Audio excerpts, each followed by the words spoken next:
So unlike most people that are in the painting world, I actually sought it out.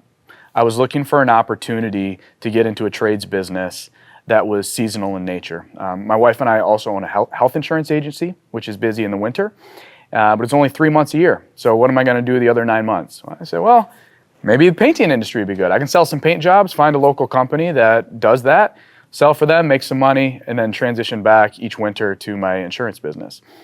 So I happened to meet a guy locally that was looking to bring someone on board as a sales guy, but also to eventually buy his company. Started working together just a couple weeks later, and within a year, I was totally out of our health insurance business. I worked with that business and with that partner for about 5 years before we made a pretty tough decision to leave and start our own company in April of 2022. The PCA played a fundamental role in deciding whether to launch my own business or to leave and part from my partner. I met the guys, my friends in the PCA, right at that time when we were trying to figure out really what's the right path for me and my family. That's when I met Nick Slavic and Jason Paris and Matt and Maggie Kuiper and all these people who have kind of held my hand over the past 2 years in launching Ellison Painting. And if it wasn't for Nick's involvement with the PCA and having his retreats, none of this would have happened. I certainly wouldn't be where I'm at right now.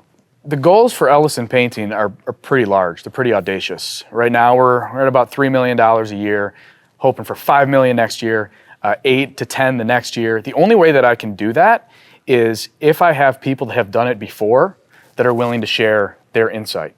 I've been able to grow quickly because people that grew through the phase where I'm at now are telling me what went wrong. What do I need to look out for? When you run into this, how should you respond? They made the mistakes, so I don't have to. And that's PCA as a whole. So the two pieces of advice that I would give to someone that's thinking about going out on their own would be to have a plan. You can't just quit your job and start a painting company.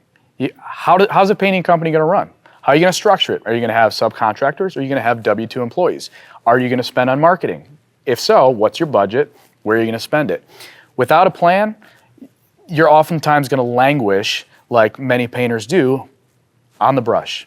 You and a helper for the next 5 years because you don't really know how to do it. The second thing is to ask questions to people that have already done it. You don't know what you don't know, and being a painter is very different than being a painting contractor, right? Being on the brush versus running $1 million painting company, sometimes those skill sets do not translate at all. But they can if you reach out and find out how to do it from people that actually know how to do it. PCA support is unique in that it's a professional organization of people that are doing exactly what we're trying to do. And the painting industry itself traditionally has been so fragmented and in some ways adversarial that you didn't really have anyone to talk to that could really understand what you were doing. You could talk to other business owners in other industries, but talking to other painting contractors was almost frowned upon. Right? You don't do that because you don't want to give away your secrets. The PCA has totally shifted that paradigm. Now Nick and Jason came up with a cooperation, right?